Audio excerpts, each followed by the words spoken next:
Good evening and welcome to Daily Red Devil for all of your latest Manchester United transfer news and talk. I hope everyone is doing well on this Tuesday evening. We're back with another massive show to bring you guys this evening.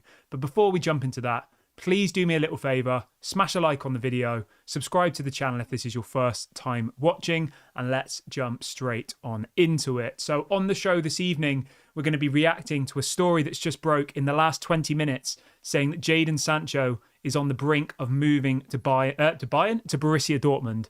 We will be talking about that. I'll be giving you all the information, obviously telling you where this story's come from, giving you my thoughts on it. And as always, I'll be inviting you to have your say on this deal. We'll also be looking at the striker options that Manchester United are targeting in the January transfer window. There was a really interesting article that came out on the Athletics website earlier on today, which highlighted the 4 striker targets that Manchester United are looking at in the January window. So we will be obviously in depth going into that. There's loads of other stuff to get into on the show this evening. Obviously, it is the transfer window. It is open now. So the shows are going to be packed full of stuff. So yeah, really, really busy show tonight. And as always, do make sure to get in the comments, guys, in the comment section, everybody, on everything we discuss. Guys, have to let me know your thoughts. So let's start off with this big bit of breaking news then. This is coming out from David Ornstein, obviously for The Athletic. Fabrizio Romano's also reporting it. Sky Sports are reporting it. Pletty every single major player in the football journalism world is reporting this story. And the headline is this: Borussia Dortmund are now in talks with Manchester United to bring Jadon Sancho back to the Bundesliga club on loan. It says Dortmund desire to re-sign the 23-year-old winger is firm. There is optimism a deal can be agreed, blah, blah, blah, blah, blah. So that's coming from David Ornstein. And then you've got Florian Plettyberg, obviously very, very reliable German journalist, saying that concrete talks are now ongoing between Dortmund and Manchester United. A completely different situation than 3 weeks ago. Manchester United wants to help finalise the loan until the end of the season. Main reason, MUFC is informed that Sancho is very open to return to Dortmund. It goes on to say that a swap deal with any Dortmund player is not part of the discussion at the moment. Now, from what I'm hearing, apparently Manchester United will receive €3 million as a loan fee. 3 million. I'll be honest with you, right? That is an absolute disgrace.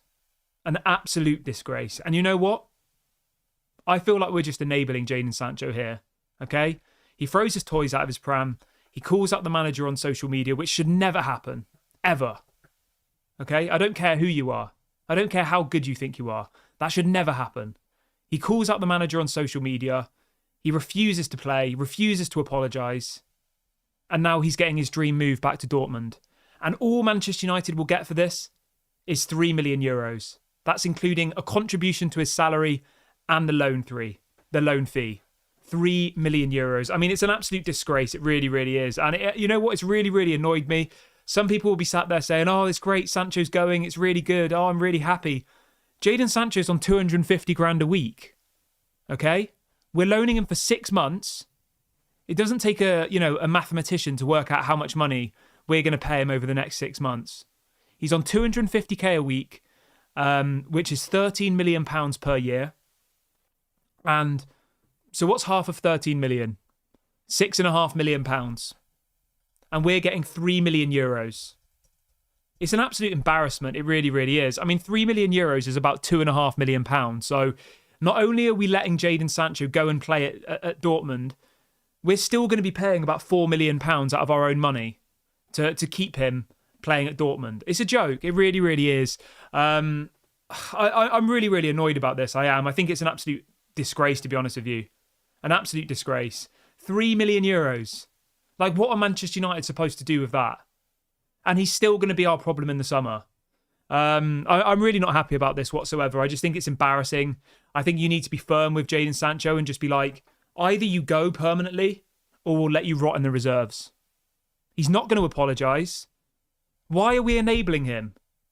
Somebody tell me in the comment section, why are we enabling Jadon Sancho? Why are we allowing this to happen? I mean, any player could do this now. Bruno Fernandes, Marcus Rashford, I'm not singling people out here, I'm just giving examples.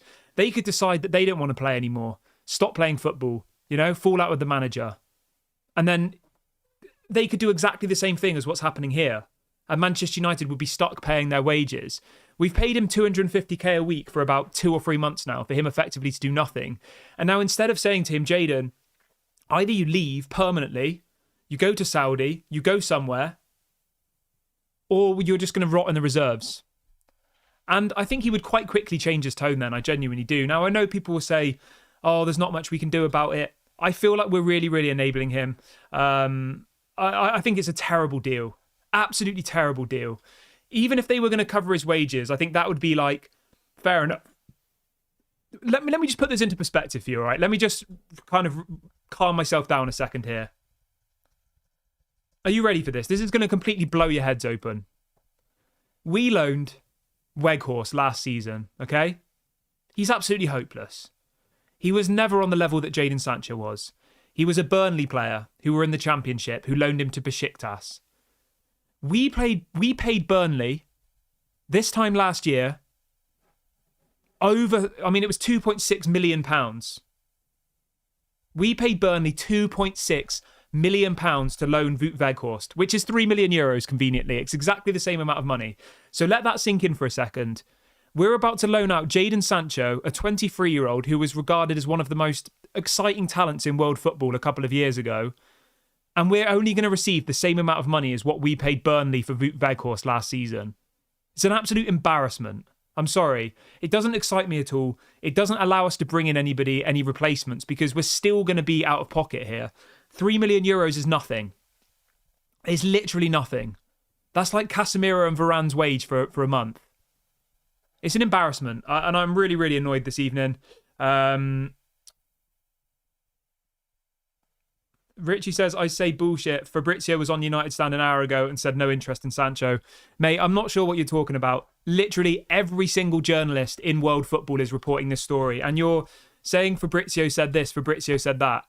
Fabrizio has literally just posted 20 minutes ago, Jadon Sancho, he's keen on Dortmund return and is now considered this option as ideal to find his form again. Dortmund and Manchester United are now in negotiations over loan fee and salary coverage. The deal is on. Green light from Jadon, waiting for United. So that was Fabrizio 20 minutes ago. This deal is very much happening. If you still don't believe me, even though you think that you've got Plettigol, who is obviously one of the most reliable German journalists with the same story. You've got Christian Falk, who is, again, one of the most reliant German journalists, coming out with exactly the same story, saying, according to our information, the total amount that Dortmund for Jadon Sancho will be €3 million, including salary and loan fee, till the summer. And then he says, true, the talks between Dortmund and Manchester United for a loan deal for Jadon Sancho are very concrete. The negotiations are nearing completion. Sancho is already expected in the Dortmund training camp this week.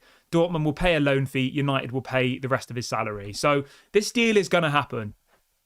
There's no ifs, buts or maybes. This is happening. Lumen says, who do you blame this on? I don't know, mate, to be honest with you. If this is Sir Jim Ratcliffe's first point of business, I think it's embarrassing.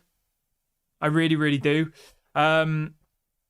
Keith says, I mean, this is a really interesting point, actually. Keith has just put in the comment section. He says, whether you like it or not, Jadon Sancho is very likely to outlast Ten Hag, and that's what he's banking on.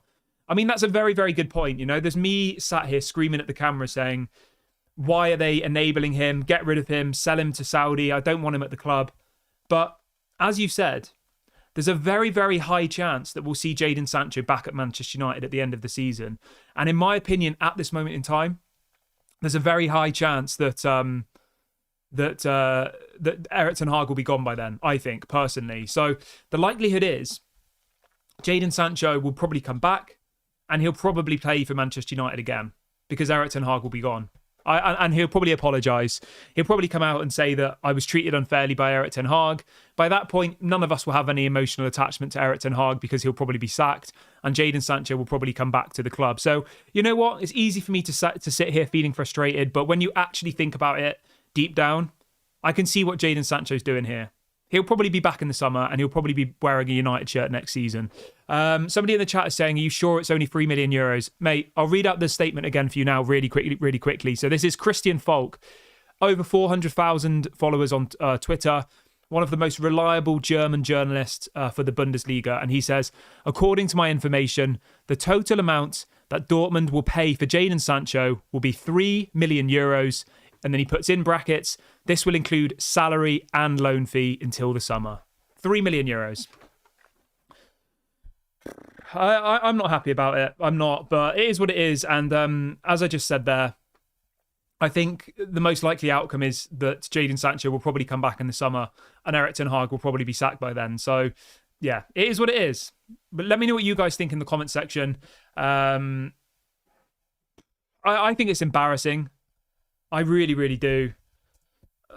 I am a little bit in shock, but at the same time, I'm also not surprised. It's kind of it's hit me by surprise, but at the same time, I am a bit annoyed, as you can probably tell, and I don't usually get annoyed.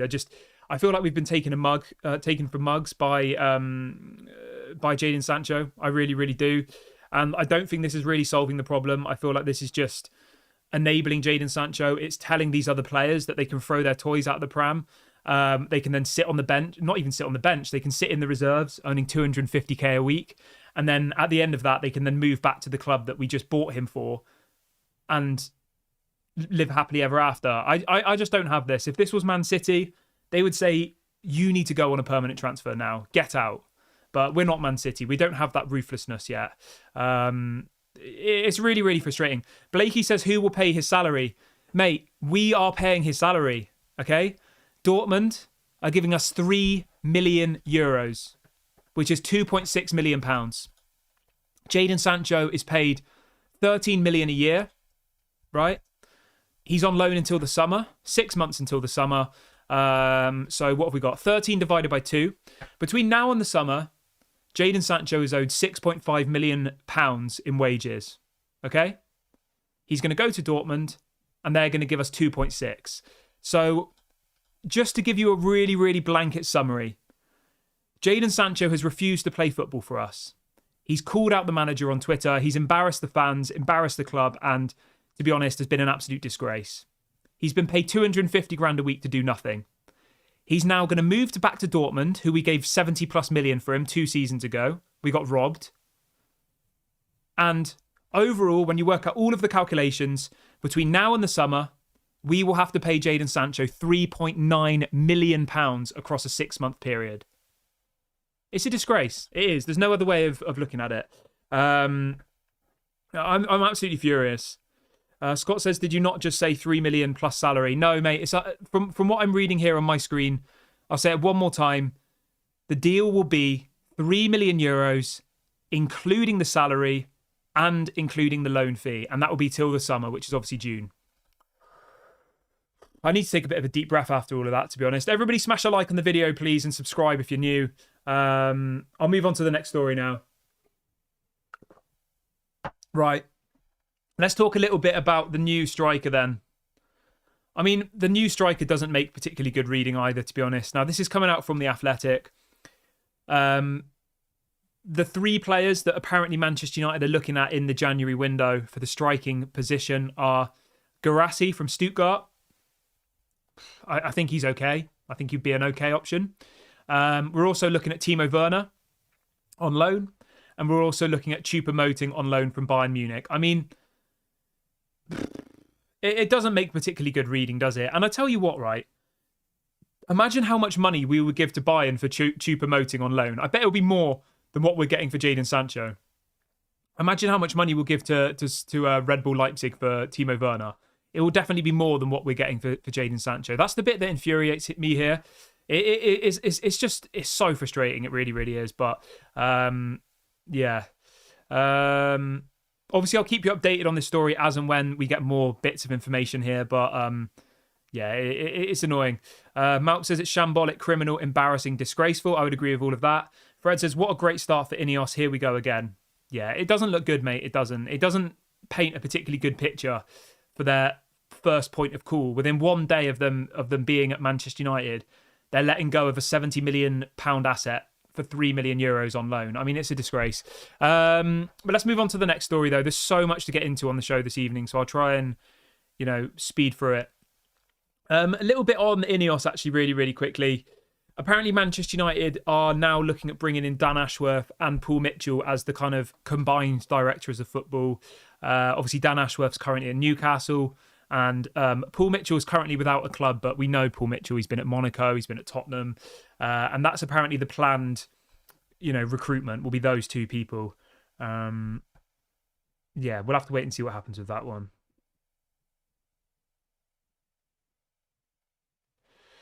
There's a little bit more here about the INEOS stuff as well, and apparently Erik ten Hag wants to maintain his influence on recruitment decisions once the arrival of INEOS has been confirmed. With currently a right of veto, Erik wants to continue to have a say on arrivals and departures. I don't agree with that. I think that INEOS should sit down with Erik ten Hag. They should listen to his opinion, but they should then get professionals, experts in to actually make the decisions, because I don't really trust Erik ten Hag from a recruitment's perspective anymore. Now, maybe that comes across as a little bit harsh, but when you look at what he's done so far, Onana hasn't really worked. Antony has been a flop, let's be honest. Eriksen, I can't really criticise. That was a free agent, fair enough. That was an okay signing.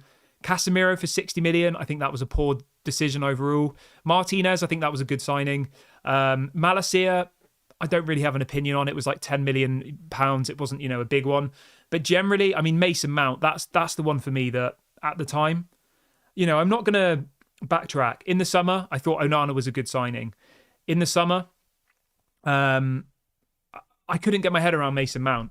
And I just don't think that we should continue to give Erik ten Hag this level of responsibility. I really, really don't. I don't think he's proved to us that he knows what he's doing from a recruitment's perspective.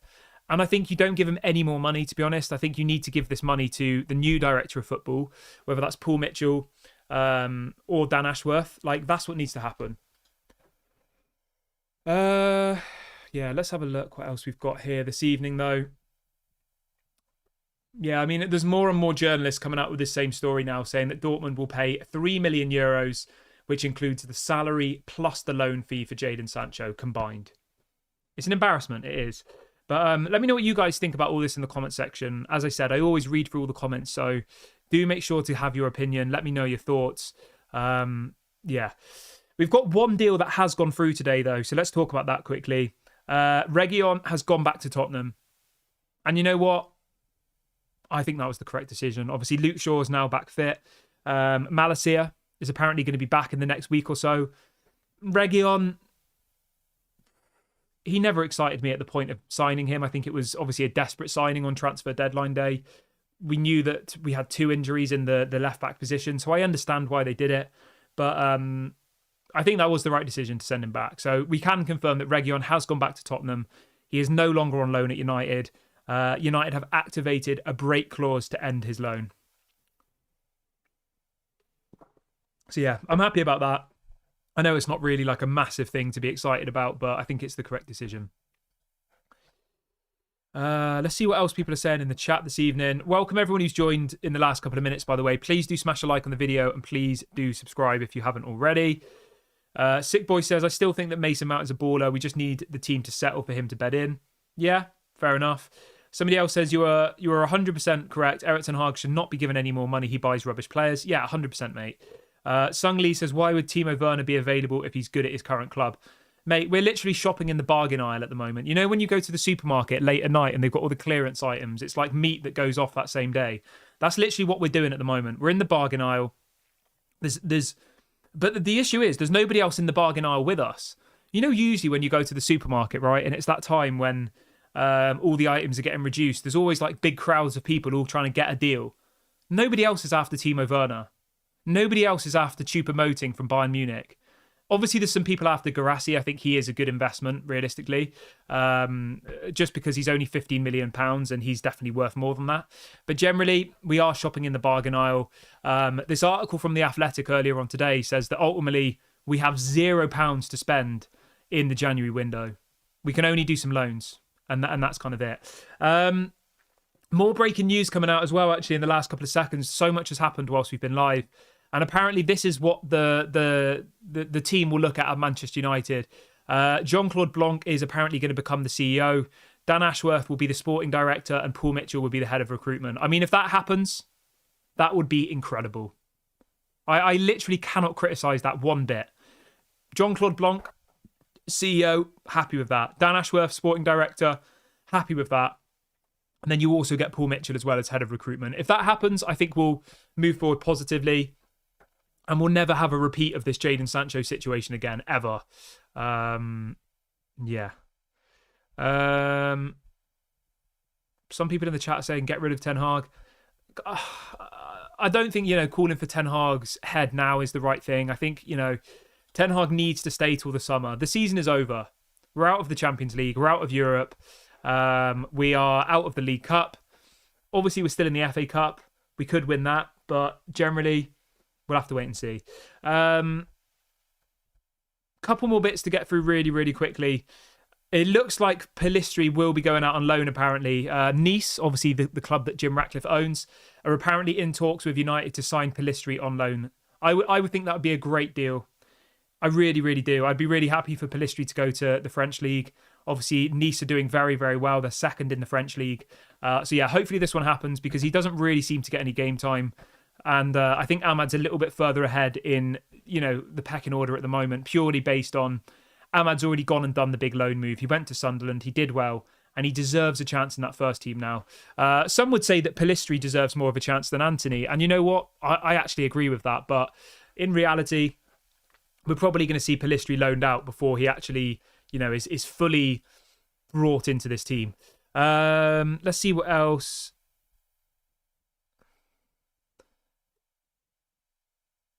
Gift says, why is Ten Hag not dropping Onana? Because he just spent 50 million on him. Scott says, Kieran, come on, mate. Ten Hag's tactics are what's keeping us back. I agree with you, actually. Scott, I do. I do actually agree with you 100%. But I think what I'm going to say is maybe going to surprise you. This set of players that we have at the moment are perfectly suited to counter-attacking football. I'm confident that we could get Champions League maybe not every single season, because always you have blips, but for the next 3 years, I think if we played counter-attacking, park-the-bus football, I genuinely think we would get Champions League in all of those years. And we did it last season. The football was terrible last season. I said this on all of my videos in the summer. The football was woeful. It was. Just think about it carefully. We weren't playing exciting football last year. We parked the bus, we hit teams on the counter, and we had moments of magic. That, even if you look at that League Cup final against Newcastle were the better side. We parked the bus for the whole game. And we did that most of our games last season, and we got points. And you know what I said at the end of the year? I said, fair play to Erik ten Hag for accepting that he didn't have the players to be able to implement the style of play that he did at Ajax, changing his style of play, playing counter-attack, and getting top four. I really respected him for that. And the one thing, right, I wanted to see from United this season was better football. And we haven't seen better football. Erik ten Hag is trying to play better, more progressive football, and it's backfired massively. So I do agree with you, actually, Carl. Not Carl. Whoever said that it's Erik ten Hag's fault that, he's not playing the right tactics. He needs to play counter-attacking football. It's that. And Scott says, I agree, but it worked. It did, yeah. It did. It did work last season, and it wasn't good at any point, in my opinion. United should not be playing counter-attacking football. They shouldn't. They shouldn't be parking the bus at home against lesser teams. But last season we did that, and we succeeded. So it's as black and white as that. Yeah. I mean, so far from what I've seen from, INEOS, I know we're only a few days into it, but I'm not massively impressed, if I'm completely honest with you. I don't think Erik ten Hag should continue to have a massive say in transfers. And I don't think that we should be doing these stupid deals with people like Jadon Sancho. I think it's ridiculous, personally, but it is what it is.